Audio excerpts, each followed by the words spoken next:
رب العالمین اپنے حبیب کریم صلی اللہ تعالی علیہ وآلہ وسلم کی ایک شان والا کا تذکرہ فرماتا ہے. ارشاد ہوتا ہے داعیاً الی اللہ، کہ وہ اللہ کی طرف دعوت دینے والے ہیں بِإِذْنِهِ، اس کے حکم سے، وَسِرَاجًا مُنِيرًا، اور وہ روشن چراغ ہیں، بلکہ ساری کائنات کو روشنیاں بانٹنے والا چراغ ہیں. حضور علیہ السلام کی یہ جو صفت ہے، صفت داعیاً الی اللہ، کہ وہ اللہ کی طرف دعوت دینے والے ہیں، یہ ایسی مقدس صفت ہے کہ دوستان گرامی قدر آپ سب جانتے ہیں کہ حضرت آدم علیہ السلام سے لے کر میرے پیارے محبوب نبی مکرم صلی اللہ تعالی علیہ وآلہ وسلم تمام انبیاء علیہ السلام کی بعثت کا جو بنیادی مقصد ہے وہ صرف یہ ہے کہ داعیاً الی اللہ، حضرت آدم سے لے کر میرے محبوب صلی اللہ علیہ وآلہ وسلم تک تمام انبیاء یہی فریضہ سر انجام دیتے رہے کہ اپنی اپنی قوموں کو یہ سبق دیتے رہے کہ پڑھ لو لا الہ الا اللہ. سب نے یہی سبق دیا، اور اللہ تعالیٰ نے جتنے بھی انبیاء علیہ السلام دنیا میں مبعوث فرمائے، سب کو اللہ تعالیٰ نے یہی ذمہ داری عطا فرمائی. لیکن میرے محبوب نبی کریم صلی اللہ تعالیٰ علیہ وآلہ وسلم اللہ کے آخری نبی ہیں، اور حضور علیہ السلام کو اللہ تعالیٰ نے یہ شان اس طرح عطا فرمائی کہ میرے آقا نبی کریم صلی اللہ تعالیٰ علیہ وآلہ وسلم آپ کی دعوت کو اگر دیکھا جائے، حضور علیہ السلام کے لیے یہ جو لفظ استعمال کیا گیا ہے، میرے آقا نبی کریم صلی اللہ تعالیٰ علیہ وآلہ وسلم حضور کے لیے داعیاً، یہ ہماری عربی گرامر کے اعتبار سے اس کو ہم داعیاً کو کہتے ہیں کہ یہ نکرہ ہے. یہ تھوڑا طالب علمانہ ایک جو نکتہ ہے میں عرض کرنا چاہتا ہوں کہ اگر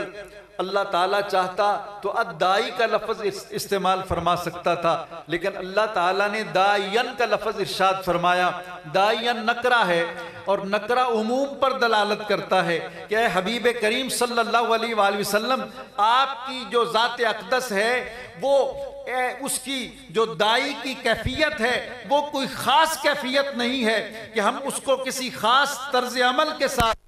خاص کیفیت کے ساتھ محدود کر دیں، بلکہ داعیاً اے پیارے محبوب آپ کی دعوت میں عموم پایا جاتا ہے. اے حبیب آپ کی ہر کیفیت یہ داعی الی اللہ ہے. آپ اگر خاموش ہوں تب بھی اللہ کی طرف دعوت دینے والے ہیں، آپ گفتگو فرمائیں تب بھی آپ کی دعوت ہے، اگر آپ کی چشمان مقدس سے آنسو بہ رہے ہوں وہ بھی دعوت ہے، آپ مسکراتے ہیں وہ بھی اللہ کی طرف دعوت ہوتی ہے. آپ اگر خاموش ہوتے ہیں حضور علیہ السلام کے چہرے کے انوار بھی اللہ کی طرف دعوت دے رہے ہوتے. اللہ نے اس طرح اپنے حبیب کریم صلی اللہ تعالی علیہ وآلہ وسلم کو داعی بنایا ہوا. دوستان گرامی قدر، یہ جو محافل میلاد منعقد کی جاتی ہیں ان کا مقصد بھی یہ ہے کہ ہم اللہ تعالیٰ کی بارگاہ کی طرف متوجہ ہو جائیں، اللہ کی ہمیں لو لگ جائے، خدا کی بندگی ہمیں نصیب ہو جائے، خدا کے ساتھ ہمیں جو ہے وہ جو رشتہ ہم بھولے ہوئے ہیں، خدا کی یاد سے غافل ہو چکے ہیں، اللہ تعالیٰ ہمیں ان محافل میلاد کے صدقے اللہ کی یاد ہمارے دلوں میں تازہ ہو جاتی. یہ بات بڑی خوش سی ہے، اور میں آپ کو شاید اس طرح راضی نہ کر سکوں جس طرح کے نعت خوان حضرات آپ کے جذبوں کو مہمیز لگاتے ہیں، لیکن میں ایک پیغام دینا چاہتا ہوں. اگر آپ کو پسند آئے تو سبحان اللہ، نہ پسند آئے پھر بھی سبحان اللہ. تو میں یہ عرض کرنا چاہتا ہوں کہ نبی کریم صلی اللہ علیہ وآلہ وسلم کا اولین مقصد یہ ہے کہ حضور اللہ کی طرف دعوت دینے والے. آپ ذرا دیکھیں حضور کی ابتدائی زندگی. حضور کوہ صفا پر کھڑے ہیں اور آقا علیہ السلام ارشاد فرما رہے ہیں ایھا الناس قولوا لا الہ الا اللہ تفلحوا. اے لوگو اللہ کی وحدانیت کا اقرار کرو، کہہ دو لا الہ الا اللہ، میں تمہیں ضمانت دیتا ہوں تم دنیا میں بھی کامیاب ہو جاؤ گے، تم آخرت میں بھی کامیاب ہو جاؤ گے۔ کچھ جو بدبخت تھے انہوں نے حضور کی اس دعوت کا انکار کیا، لیکن آقا کائنات صلی اللہ تعالی علیہ وآلہ وسلم کی دعوت پر لبیک کہنے والا کون تھا؟ حضرت بلال حبشی رضی اللہ تعالیٰ عنہ، حضرت زید بن حارثہ رضی اللہ تعالیٰ عنہ، حضرت سیدنا صدیق اکبر رضی اللہ تعالیٰ عنہ۔ دوستان گرامی قدر، حضرت علی ابھی آپ چھوٹے بچے ہیں، 10 سال کی عمر ہے، میرے آقا کی بارگاہ میں عرض کرتے ہیں اے حبیب کریم، کائنات میں کوئی آپ کو مانتا ہے مانے، نہیں مانتا نہ مانے، علی شیر خدا آپ پر سب سے پہلے ایمان لا رہا ہے۔ حضرت علی شیر خدا رضی اللہ تعالی عنہ، حضور علیہ السلام 10 سال کی عمر میں آپ اپنے پیارے محبوب علیہ السلام کا کلمہ پڑھ کر مسلمان ہو جاتے ہیں، اور ابھی حضرت علی شیر خدا کا تذکرہ ہو رہا تھا، حضرت امام علی مقام امام حسین رضی اللہ تعالی عنہ کے تذکرے ہو رہے تھے، اور ہم اہل سنت ہیں، ہم ان تذکروں سے ہمیں کچھ پریشانی نہیں ہوتی، ہمارے دل باغ باغ ہو جاتے ہیں، ہمیں خوشیاں نصیب ہوتی ہیں۔ لیکن میں اس ضمن میں ایک بات عرض کرنا چاہتا ہوں کہ وہ جو ہستیاں ہیں وہ پاک ہستیاں ہیں، ان کا تعلق پاک لوگوں سے ہے۔ پلید لوگ اگر ان کے ساتھ نسبتیں جوڑتے ہیں تو ان کا تعلق ان ہستیوں کے ساتھ نہیں ہے۔ ہم کس علی کو مانتے ہیں؟ ہم کس حسین کو مانتے ہیں؟ حضرت سیدنا صدیق اکبر رضی اللہ تعالیٰ عنہ جس حسین کو مانتے ہیں ہم اسی حسین کو ماننے والے ہیں، جس حسین کو حضرت عمر فاروق رضی اللہ تعالیٰ عنہ ماننے والے ہیں ہم اسی حسین کو مانتے ہیں، اور جس کو حضرت عثمان غنی رضی اللہ تعالیٰ عنہ، اور جن ہستیوں کا میں نام لے رہا ہوں، حضرت امام علی مقام امام حسین رضی اللہ تعالیٰ عنہ، وہ حضرت ابو بکر صدیق کو بھی مانتے تھے، حضرت عمر فاروق کو بھی مانتے تھے، حضرت عثمان غنی کو بھی مانتے تھے۔ حسین ہمارا ہے، علی ہمارا ہے۔ اور دوستان گرامی قدر، علی شیر خدا رضی اللہ تعالیٰ عنہ حضرت صدیق اکبر کا ہے، حضرت عثمان غنی کا ہے، حضرت عمر فاروق کا ہے۔ جو ان کا نہیں ہے اس علی کو ہم نہیں جانتے۔ علی وہی ہے جو ان ہستیوں کا احترام کرنے والا اور ان کو ماننے والا ہے۔ اور دوستان گرامی قدر، بعض اوقات ہم جوش میں آ کر تھوڑا ہوش کو کھو دیتے ہیں، اور ہم وہ دوسرے جو طبقہ ہے، میں کسی کو جو ہے نام نہیں لینا چاہتا، آج کل ہمارے ہاں یہ ایک بیماری پھیل چکی ہے۔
حضور کی ہر ادا اللہ تعالیٰ کی طرف دعوت دینے والی ہے۔ میرے آقا کے چہرے اقدس کو جب کفار دیکھتے تھے تو کلمہ پڑھ کر مسلمان ہو جاتے تھے۔ حضرت عبداللہ ابن سلام رضی اللہ تعالیٰ عنہ، ترمذی شریف کی حدیث پاک ہے، آپ فرماتے ہیں کہ نبی کریم صلی اللہ علیہ وآلہ وسلم آپ مدینہ طیبہ کی طرف ہجرت کر کے تشریف لا رہے تھے، اور مدینے کے لوگ شب و روز مدینے کے شہر سے باہر نکل کر مکہ شریف کے راہوں میں بیٹھ جاتے حضور کے استقبال کے لیے۔ وہ اپنے کام کاج چھوڑ کے صبح بیٹھتے، شام تک حضور کی راہوں کو تکتے رہتے تھے۔ ایک دن ذرا تھوڑا سورج ڈھل چکا تھا، لوگ جو ہیں حضور کا انتظار کر کے واپس جا رہے تھے کہ آپ فرماتے ہیں حضرت عبداللہ ابن سلام جو یہودیوں کے بہت بڑے عالم، مفتی اعظم مدینہ طیبہ کے سب سے بڑے تورات کے عالم اور سب سے بڑے تورات کے علوم کے حامل تھے، وہ فرماتے ہیں کہ میں اپنے باغ میں تھا تو میں نے ایک دور سے آتا ہوا ایک قافلہ دیکھا۔ میں نے دیکھا کہ مدینے کے لوگ انتظار کر کر کے واپس جا رہے تھے۔ میں نے جب اس دور سے آتے ہوئے قافلے کو دیکھا، میرے دل میں خیال آیا کہ وہ ہستی پاک، وہ مہمان مقدس جس کا انتظار کرتے تھے یہ مدینے والے، شاید وہ جلوہ افروز ہو رہے ہیں اور یہ تو واپس پلٹ رہے ہیں۔ میں نے لوگوں کو صدا دی کہ وہ لوگوں کہاں جا رہے ہو؟ وہ کملی والا تو جلوہ گر ہو رہا ہے، وہ تشریف لا رہے ہیں، شاید وہ ان کی سواری جو ہے وہ تشریف لا رہی ہے، تم آؤ واپس پلٹو۔ جب انہوں نے یہ بات سنی تو سب کے سب جلوس کی شکل میں، سب کے سب ہجوم کی شکل میں مصطفیٰ کریم صلی اللہ تعالی علیہ وآلہ وسلم کی طرف بھاگنے لگتے ہیں اور آقا کائنات کا استقبال کرنے کے لیے حضور علیہ السلام کی طرف بڑھنے لگتے ہیں۔ آپ فرماتے ہیں ان کے شوق اور جذبہ کو دیکھ کر میں بھی ان کے پیچھے ہو لیا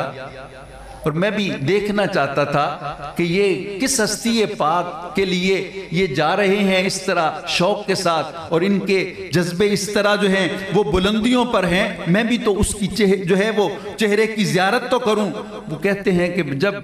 میں ان کے پیچھے چلتا چلتا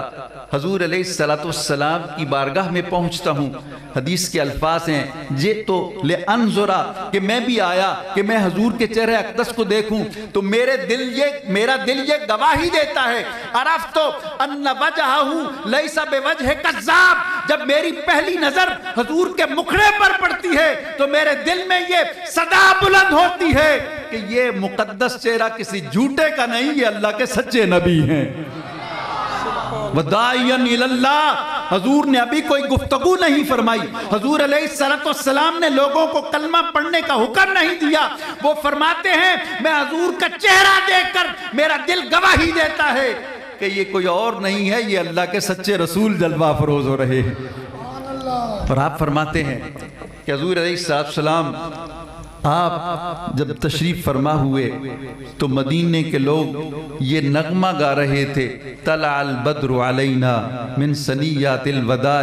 وجب الشکر علینا ما دعا للہ دائی، کہ یہ لوگوں حضور علیہ السلام جلوہ گر ہو رہے ہیں، یوں لگتا ہے جیسے 14ویں کا چاند چڑھ کے آ رہا ہے۔ حضور علیہ السلام کے لیے انہوں نے جلوس کی شکل میں حضور علیہ السلام کا استقبال کیا، اور میرے آقا جب مدینہ طیبہ میں جلوہ گر ہوئے، حضور علیہ السلام کے صحابہ اکرام آقا علیہ السلام کے چاروں طرف جو ہے وہ ہجوم لگا کر بیٹھے ہوئے تھے، جو اس بات کی علامت تھا کہ میرے آقا جب تشریف لاتے ہیں تو جلوس نکالنا بھی جائز ہے اور جلسے کرنا بھی جائز ہے۔ میرے آقا داعیاً الی اللہ ہیں، اللہ کی طرف دعوت دینے والے ہیں۔ حضور علیہ السلام نے کس طرح دعوت دی دوستان گرامی قدر، کس طرح لوگوں کے دلوں میں اللہ تعالیٰ کی محبت کے دیے جلائے، روشن کیے۔ حضرت بلال حبشی رضی اللہ تعالیٰ عنہ آپ جب ایمان قبول کر لیتے ہیں تو ان کا جو مالک تھا، ان کا جو آقا تھا، وہ آپ کے اوپر ظلم کے پہاڑ توڑتا ہے، آپ کو تپتے ہوئے صحرا میں لٹایا جاتا ہے، آپ کے سینہ اقدس کے اوپر تپتی ہوئی گرم سلیں پتھروں کی رکھی جاتی ہیں، اور ان سے ایک ہی مطالبہ کیا جاتا ہے کہ یہ جو اللہ کا نام لیتے ہو وہ چھوڑ دو۔ حضور علیہ السلام فرماتے ہیں میں جب بھی ان کے پاس سے گزرتا ان کی زبان پر ایک ہی نام ہوتا تھا، احدن احدن، اے لوگو میرے جسم کے ٹکڑے اڑا دو لیکن میں غلامی مصطفیٰ سے باز آنے والا نہیں ہوں، میں خدا کو ایک مان چکا ہوں۔ اور پھر اس کالے غلام کو دوستان گرامی قدر اللہ نے محبوب کریم پر ایمان لانے کے صدقے وہ اونچا مقام عطا فرما دیا کہ حضور علیہ السلام صبح سویرے سویرے خانہ کعبہ کے ساتھ پشت لگا کر حضور تشریف فرما ہے اور صحابہ کرام کا مجمع حضور کی بارگاہ میں حاضر ہے۔ حضور علیہ السلام ان کو معراج پر جانے کے جتنے بھی واقعات ہیں، جتنی تفصیلات ہیں، ان کو حضور ارشاد فرما رہے ہیں کہ یکا یک حرم پاک میں حضرت بلال حبشی حاضر ہوتے ہیں۔ میرے آقا ان کو دیکھ کر مسکرانے لگتے ہیں۔ حضرت بلال حبشی اپنی حیت کا جائزہ لیتے ہیں کہ شاید میری حیت آج زیادہ کچھ خراب ہے، پہلے بھی میری کوئی اتنی جو ہے وہ نہ کپڑے ڈھنگ کے ہوتے ہیں، نہ کوئی اتنی جو ہے وہ میں پر جمال شخصیت ہوں، شاید حضور علیہ السلام میری آج کوئی بدلی کوئی حیت ہے، کچھ مجھ میں خامی ہے جس کی وجہ سے حضور علیہ السلام مسکرا رہے ہیں۔ میرے آقا نبی کریم صلی اللہ علیہ وآلہ وسلم کی بارگاہ میں حضرت بلال حبشی حاضر ہوئے۔ حضور نے جو ہے وہ پوچھا حضرت بلال حبشی نے، یا رسول اللہ آپ اس طرح آج مسکرا کیوں رہے ہیں؟ میرے آقا نے فرمایا میں تجھ پر اس لیے نہیں ہنس رہا کہ تیری کوئی حالت خراب ہے، بلکہ میں پیار کی وجہ سے میں خوش ہو کر ہنس رہا ہوں۔ حضور علیہ السلام نے فرمایا اے بلال تجھے مبارک ہو، جب میں جنت کی سیر کرنے کے لیے جنت میں داخل ہوتا ہوں سمیتو دفن علیکا بین یدی فی الجنہ، جب میں جنت میں داخل ہوتا ہوں تو اپنے آگے آگے تیرے قدموں کی آہٹ کو سن رہا ہوتا ہوں۔ یہ حضرت بلال حبشی جن کو اللہ نے یہ شان عطا فرمائی، دوستان گرامی قدر، آج علم اپنی ترقیوں کی آخری منزلوں پر ہے، آج عروج کی انتہا پر ہے۔ دوستان گرامی قدر، آج اگر یورپ کو دیکھیں، آج اتنی ترقی ہے، وہاں پر یونیورسٹیاں ہیں، وہاں آپ دیکھیں کہ ہماری یہ جو کمیونیکیشن ہے، یہ ہمارا یہ جو موبائل کا جو اور ٹیلی فون کا اور جتنا بھی کمپیوٹر کا نظام ہے، آپ یہاں بیٹھے ہوئے وہاں باتیں کر سکتے ہیں، وہاں تصویر دیکھ سکتے ہیں، وہاں پر اتنا انہوں نے اپنے علم میں عروج حاصل کر لیا ہے کہ ساری کائنات کو، ساری زمین کے چپے چپے کو وہ اپنی ٹی وی کی سکرین کے اوپر ایک چونٹی بھی چلتی ہوئی ان کو دکھائی دیتی ہے۔ علم اتنا ترقی کر چکا ہے، لیکن اس کے باوجود وہاں آج بھی ان کے بعض ہوٹلوں میں، بعض جو ان کے جو سیر کرنے کی جگہ ہے، وہاں پر جو ان کے باغات ہیں، جو ان کے حدیقے ہیں، جو ان کے جو ہے وہ پارک ہیں، ان کے اوپر سرنامہ یہ لکھا ہوتا ہے کہ یہاں کوئی کتا داخل نہیں ہو سکتا، یہاں کوئی کالا داخل نہیں ہو سکتا۔ لیکن اتنی تہذیب، وہ تہذیب کے دعوے دار، اتنی مہذب کہلانے والے لوگ آج بھی ان کالوں سے نفرت کرتے ہیں، عصبیت کا شکار ہیں۔ لیکن جب تاریخ پلٹ کے میدان عرفات کی طرف اس کچی زمین پر بیٹھنے والے آقا کریم صلی اللہ تعالی علیہ وآلہ وسلم کی طرف دیکھتی ہے تو وہاں پر یہ صدا بلند ہوتی ہے، لا فضل لعربی علی عجمی ولا لاحمر علی اسود۔ اے لوگوں کان کھول کر سن لو، میں دنیا میں یہ تمیز ختم کرنے کے لیے آیا ہوں۔ میں جو نیچے والے لوگ ہیں، جو پسے ہوئے لوگ ہیں، جو حقارت کی نگاہ سے دیکھے جانے والے لوگ ہیں، ان کو بلندیاں عطا کرنے کے لیے آیا ہوں۔ میرے آقا نبی کریم صلی اللہ علیہ وآلہ وسلم نے فرمایا کسی گورے کو کسی کالے کے اوپر کوئی فضیلت حاصل نہیں ہے، اللہ تعالیٰ نے کسی کو فضیلت دی ہے تو اس کی بنیاد صرف تقوی ہے۔ جو جتنا صاحب تقوی ہوگا اتنا اللہ کے قریب چلا جائے گا۔ حضرت بلال حبشی حضور مکہ کو فتح کر چکے ہیں اور آقا کائنات صلی اللہ علیہ وآلہ وسلم 10,000 قدسیوں کے ساتھ مکہ کی سرزمین کے اوپر جلوگر ہیں۔ خانہ کعبہ کو بتوں سے پاک کر دیا گیا ہے اور حضور علیہ السلام تمام مجمع کے درمیان حضور ارشاد فرماتے ہیں لوگو میرا بلال کدھر ہے؟ حضرت بلال حبشی رضی اللہ تعالیٰ عنہ اس مجمع کو چیرتے ہوئے بارگاہ مصطفیٰ میں حاضر ہوتے ہیں۔ میرے آقا نبی کریم صلی اللہ علیہ وآلہ وسلم فرماتے ہیں اے بلال یہ جو خانہ کعبہ ہے اس کی چھت پر چڑھ کر آج اللہ کی صدا بلند کرو، آج اس کے اوپر کھڑے ہو کر اذان تم کو ہوگے۔ کچھ لوگ وہاں پر کفار بھی بیٹھے تھے، ایک ان کو جب یہ حضور علیہ السلام کے ارشاد پاک کو سنتا ہے تو کہتا ہے کہ نبی کریم صلی اللہ علیہ وآلہ وسلم کو اس کالے کبے کے علاوہ نعوذ باللہ کوئی نہیں ملا تھا۔ ایک کہتا ہے کہ میں اللہ کا شکر ادا کرتا ہوں کہ میرا باپ اس منظر کو دیکھنے سے پہلے دنیا سے چل بسا۔ ایک کہتا ہے، ایک نے اپنا اس طرح ابال نکالا کہ وہ کہتا ہے میں یہ منظر دیکھ نہیں سکتا، وہ وہاں سے اٹھ کر چلا جاتا ہے۔ حضور کے کچھ صحابہ اکرام بھی حضور علیہ السلام سے عرض کرتے ہیں، یا رسول اللہ کسی قبیلے کے سردار کو حکم عطا فرمائیے کہ اس کو یہ شرف نصیب ہو، اس کو یہ سعادت ملے تو اس کا سارا قبیلہ مسلمان ہو جائے گا۔ میرے آقا نبی کریم صلی اللہ علیہ وآلہ وسلم جو آقا، جو غلاموں کے آقا اور یتیموں کے والی تھے، میرے آقا نبی کریم صلی اللہ علیہ وآلہ وسلم نے فرمایا، اے لوگوں چپ ہو جاؤ، جب اللہ کا نام جس وقت میں نے پہلا اعلان کیا تھا اس وقت کون دعوت کو قبول کرنے والا تھا؟ انگاروں پر لیٹ کر میرا بلال اللہ اکبر کی صدائیں بلند کر رہا تھا۔ آج بھی خانہ کعبہ کی چھت پر حضرت بلال حبشی ہی اللہ اکبر کی صدا بلند کریں گے۔ یہ اتنی عظمت، یہ اتنی رفعتیں کہ ان کے پاؤں کے نیچے فرشتے اپنا پر بچھانا سعادت سمجھتے ہیں۔ یہ کس کے صدقے سے نصیب ہوئی؟ یہ کالی کملی والے کے صدقے سے نصیب ہوئی۔ فرمایا داعین الی اللہ، وہ اللہ کی طرف دعوت دینے والے ہیں۔ حضور کی دعوت کوئی آسان دعوت نہیں تھی۔ دوستان گرامی قدر، بس یہ ایک بات گفتگو کو ختم کرتا ہوں یہ عرض کر کے کہ حضور علیہ السلام نے دوستان گرامی قدر آج جو ہم سجدے کر رہے ہیں، اللہ اکبر کی صدائیں بلند ہوتی ہیں، ہم سبحان ربی الاعلیٰ کی تسبیحیں الاپتے ہیں،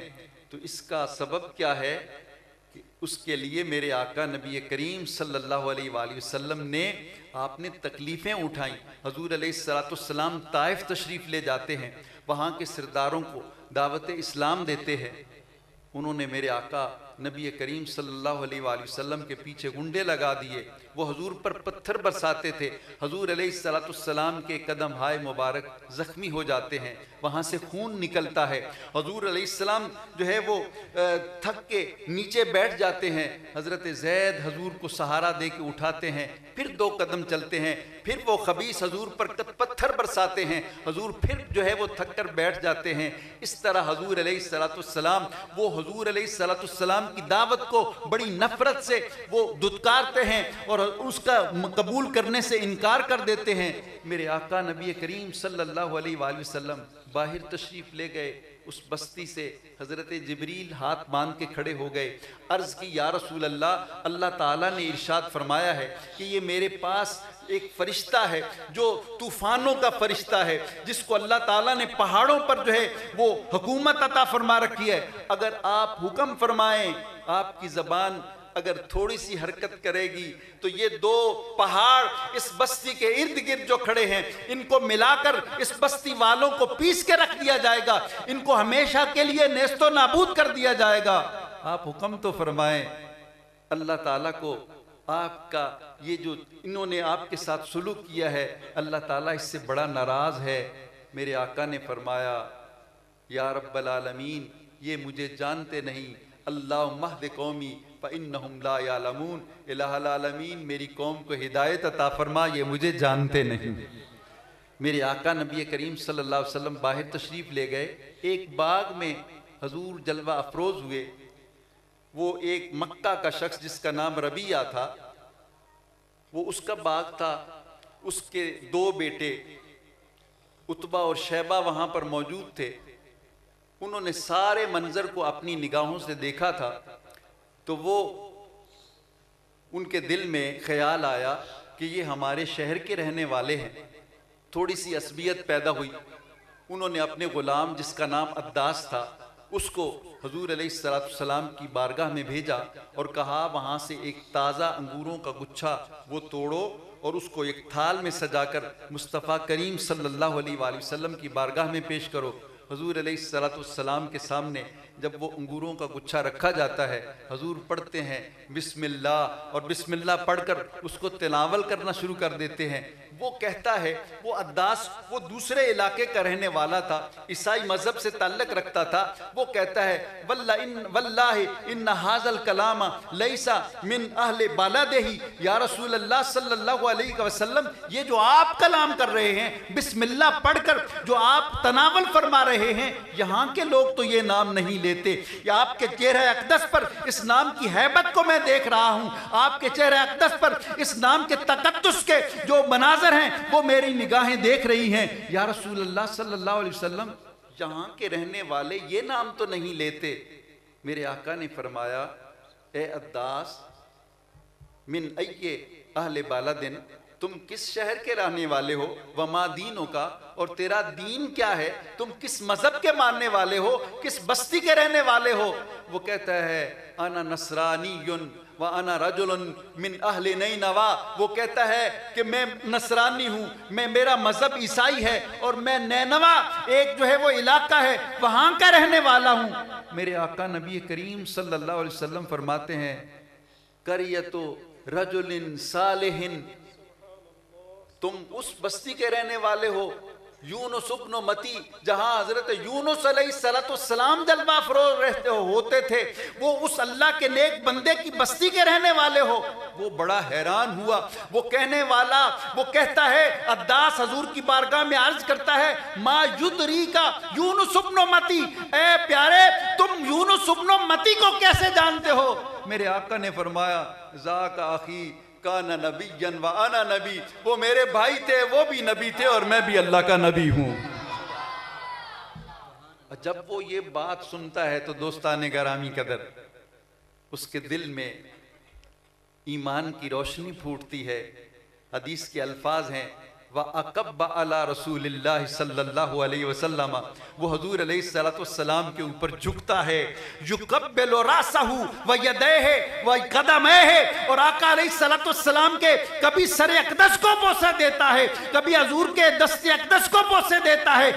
کبھی حضور کے قدموں کو بوسے دینا شروع کر دیتا ہے، اور گواہی دیتا ہے وَيَقُولُ إِنَّكَ عَبْدُهُ وَرَسُولُهُ، اے پیارے محبوب صلی اللہ علیہ وآلہ وسلم، آپ کی اداؤں کو دیکھ کر میرا دل گواہی دیتا ہے آپ اللہ کے سچے رسول ہیں اور اللہ کے بندے ہیں۔ اس کے دل نے ایمان قبول کر لیا۔ جب وہ یہ ایمان قبول کرتا ہے تو دوستان گرامی قدر اس کے مالک اس کو پوچھتے ہیں کہ وہ تجھے کیا ہو گیا، تو حضور کے قدموں کو بوسے دے رہا تھا، تو حضور کے سر اقدس کو بوسے دے رہا تھا، تو حضور کے ہاتھوں کے بوسے لے رہا تھا، تجھے کیا تکلیف ہو گئی؟ ہم نے تمہیں اس کے پاس بھیجا تھا کہ تم ان کی خدمت کرو، تم ان کو انگوروں کا خوشہ پیش کرو، لیکن تم ان کے گرویدہ ہو گئے ہو، اس طرح گرویدہ ہو گئے ہو کہ ان کو قدموں کے بوسے لے رہے ہو۔ وجہ کیا ہے؟ وہ عرض کرتا ہے اے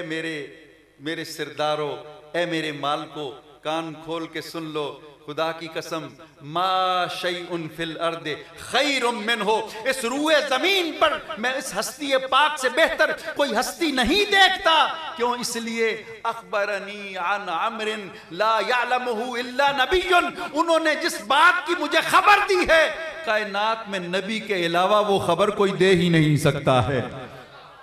اس لیے میں آپ کا کلمہ پڑھ کر مسلمان ہو چکا ہوں۔ اللہ نے فرمایا وَدَائِيًا إِلَى اللَّهِ، حضور کی اداؤں کو دیکھ کر لوگوں کے دل ایمان کی روشنی سے منور ہو جاتے تھے، اور وہ حضور کے قدموں پر گر کر حضور کی غلامی کا پٹا اپنے گلے کی زینت بنا لیتے تھے۔ دوستان گرامی قدر ان میں تقریر جڑی کوئی میں آؤندی سی ڈنگی سدھی ہو تو میں سنا لئیے، ان میں تھوڑے نال ایک نہ اپنی گل بھی کرنی ہے۔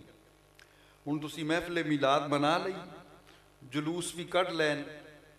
ہن انشاءاللہ تھانوں ہر قسم دی چھٹی ہے، یعنی یہی ہمارا فرض ہوتا ہے نا، سال بعد جو ہے ہم محفل میلاد منا لیں، جلوس میں نعرے لگا لیں،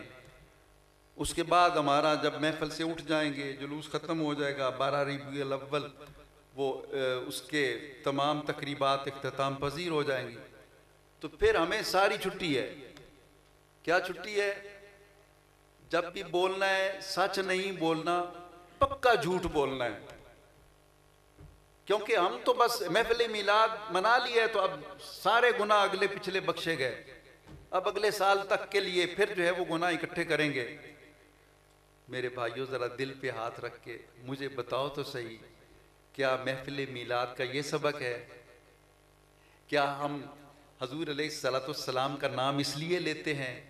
کہ بس اب محفل میلاد ہو گئی تو اب ہمیں چھٹی ہے ہر طرح کی، ہم نے ملاوٹ کرنی ہے، ہم نے لوگوں کا خون چوسنا ہے، ہم نے دھوکہ بازی کرنی ہے، ہم نے رشوت لینی ہے، ہم نے جو ہے وہ کسی سے کوئی سیدھے منہ بات نہیں کرنی، ہم دوسرے لوگوں کے خون کے پیاسے بن کے زندگی بسر کریں گے، ہم اپنے رشتہ داروں سے تعلق جوڑیں گے، ہم اپنے دوستوں سے جو ہے وہ تعلق ختم کر لیں گے۔ ہمارا نبی کریم صلی اللہ علیہ وآلہ وسلم سے تعلق ہے، ہم حضور کے غلام ہیں، ہم نے نعت پڑھتے ہوئے بڑے جھوم جھوم کے نعرے لگائے تھے، بس اب یہ سارے کام کر لیے ہیں تو اب ہمیں ساری چھٹی ہو گئی۔ خدا کے لیے ذرا غور کرو، علامہ نے کتنے دکھ سے کہا تھا، وضع میں تم ہو نصارہ تو تمدن میں حنود، یہ مسلمان ہیں جنہیں دیکھ کے شرمائے یہود، وہ جن کے اوپر انگلیاں اٹھاتے ہیں وہ جی کافر ہیں، وہ عیسائی ہیں، وہ انگریز ہیں، ان میں دیکھو جا کر کوئی ملاوٹ والی چیز نہیں ملے گی، وہاں کوئی دھوکہ نہیں ہوگا، وہاں وہ جھوٹ بولنے کو جو ہے وہ عیب سمجھتے ہیں اور ہمارے اتراتے ہیں۔ میں بھی چنگا انہوں چکر دیتا ہی انہوں پتہ ہی نہیں لگا تو میں سارا مالت لے آلے ہتھیا لیا، اور یار یہ کوئی نہیں جے میلاد شریف ہے اور یہ کوئی نہیں جے جلوس شریف ہے، اگر تمہارے کم سدھے کوئی نہیں ہے تو نبی کریم صلی اللہ علیہ وسلم تمہارے جلوسوں سے تمہارے جلسوں سے راضی کوئی نہیں ہے۔ میرے نبی کریم صلی اللہ علیہ وآلہ وسلم ایک منڈی میں تشریف لے گئے، ڈھیر تھا گندم کا پڑا ہوا، میرے آقا نے اس کے اندر اپنا دست اقدس ڈالا، اندر سے گیلی اوپر خشک پڑی ہوئی ہے، میرے آقا نے فرمایا اس کا مالک کون ہے؟ اس کو حاضر کیا گیا، میرے آقا نبی کریم صلی اللہ علیہ وسلم نے پوچھا یہ کیا کر رہے ہو؟ ہاتھ جوڑ دیے، یا رسول اللہ غریب ہوں، چھوٹے چھوٹے بچے ہیں، گزارا نہیں ہوتا، میں نے کہا چلو 2 پیسے اور جڑ جان گے۔ میرے آقا نے آپ کا چہرہ اقدس سرخ ہو جاتا ہے اور حضور فرماتے ہیں من غش فلیس منا، اے قیامت تک آنے والے میری غلامی کا دعویٰ کرنے والوں کان کھول کے سن لو، جس نے دنیا کو دھوکہ دیا، جس نے دنیا کے ساتھ ملاوٹ کا کام کیا، اس کا محمد عربی سے کوئی واسطہ نہیں ہے۔ اگر میلاد مناتے ہو تو مصطفیٰ کریم نے اپنے ساتھ تعلق جوڑنے کا ایک طریقہ بتایا ہے۔ حضور علیہ السلام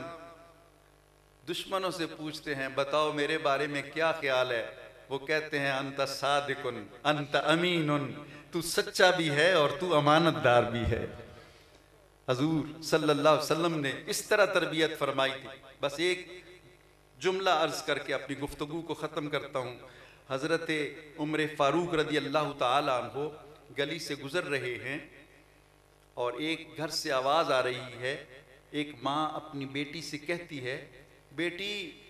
ذرا آج بکری نے دودھ تھوڑا دیا ہے، تھوڑا سا پانی ملا دو تاکہ جو مقدار ہماری ہوتی ہے ضرورت کی وہ پوری ہو جائے۔ تو بیٹی کہتی ہے اماں جی حضرت عمر فاروق نے دودھ میں پانی ڈالنے سے منع فرمایا ہے۔ تو ماں کہتی ہے بیٹی وہ تو اپنے جو ہے نا وہ گھر میں ہوں گے، وہ اپنے جو ہے نا وہ عدالت میں ہوں گے، وہاں لوگوں کے فیصلے کر رہے ہوں گے، وہ حکومت کے کام سر انجام دے رہے ہوں گے، ان کو کیا پتہ ہے، یہ ہمارے گھر کا معاملہ ہے۔ تو بیٹی وہ حضور علیہ السلام کے زمانے کے قریب کا وہ زمانہ تھا، وہ عرض کرتی ہے اماں جی اگر عمر نہیں دیکھ رہا تو عمر کا رب تو دیکھ رہا ہے نا۔ وہ کدی ہمیں یہ بھی خیال آیا ہے وہ محفل میلاد میں آنے والوں، وہ جلوس نکالنے والوں، خدا کا واسطہ ہے، وہ دوسرے لوگ تمہارے اوپر اعتراض کرتے ہیں، ہم یہاں جھوم کے چلے جاتے ہیں، ہم نے میلاد منا لیا، ہم نے نعت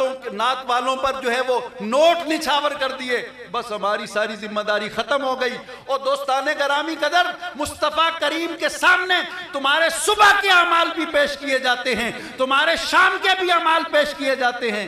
جب حضور کا کوئی امتی نیک کام کرتا ہے تو میرے پیارے محبوب خوش ہو جاتے ہیں، اور اگر حضور علیہ السلام اپنی امت کے برے اعمال کو دیکھتے ہیں، اور ویکھو ساڈا میڈیا تسی ویکھتے رہندے ہو نا، وہ ملتان دے وچ اونا ایک ہور کنجری جڑی ہے وہ ہور بنا کے تو وہ آکے جی اے جی میلاد شریف دے وچ ہور آئی ہوئی ہے۔ میں ممبر پر بیٹھا ہوں، میرے کوئی لفظ میں ایسا نہ بول بیٹھوں، لاکھ لعنت ہے ایسے جلوس کے اوپر۔ یہ میلاد النبی کا جلوس ہے، بھنگڑے ڈال رہے ہوتے ہیں، اور جناب ادھر جلوس نکلا اور پیچھے جو انڈیا کی ریکارڈنگ لگ گئی، اور پھر جناب وہ جگہ جگہ پر پتہ نہیں، میرے ساتھ علماء بھی ناراض ہوتے ہیں، میرے بھائی بھی مجھ سے ناراض ہو، تو بڑیاں عجیب گلاں کر جانا ہے، وہ بھئی یہ دروازہ بنا ہوا ہے جی، وہ جی سارا منظر ہے جی مسجد نبوی کا، بڑی خوبصورت بات ہے، یاد تازہ ہو جاتی ہے۔ اللہ تعالیٰ ان کو سلامت رکھے اور ان کے جذبوں کو سلامت رکھے۔ یہ کام جو ہے وہ ایک اگر بڑی سی آپ جو ہے نا فلیکس لگا لیں، اس کے اوپر بھی بڑا خوبصورت منظر دکھائی، راستے بند ہو جاتے ہیں، اور پھر وہاں پر جو تماشا لگتا ہے، شاید آپ نہیں جانتے، لیکن میں جن دوستوں سے ملتا ہوں نا، وہ دوسرے طبقے کے لوگ، وہ آندے نے اے وے تھوڑا میلاد ہے، وہ کہتے ہیں کہ وہاں پر ساری عورتیں، ہماری بہنیں، ہماری مائیں، ہماری بیٹیاں سرخی پاؤڈر لا کے تھے، سارے لفنگے ہوتے۔ وہ یار یہ کیا میلاد ہے؟ خدا دا خوف کرو۔ وہ اگر میلاد منایا جے نا تے اے دے وچ سبق اے جے، حضور علیہ السلام دی شان اے وے، داعین اللہ، میرے محبوب کی شان یہ ہے کہ وہ اللہ کی طرف دعوت دے رہے ہیں، اللہ کی بندگی کی دعوت دے رہے ہیں۔ اور اللہ کی بندگی کیا ہے کہ ہم سارے جتنے بھی غلط کام ہیں ان کو چھوڑ دیں، اور مصطفیٰ کریم کی غلامی کا سچا پٹا اپنے گلے کی زینت بنا لیں۔ اللہ تعالیٰ اس محفل کو اپنی بارگاہ میں شرف قبولیت عطا فرمائے۔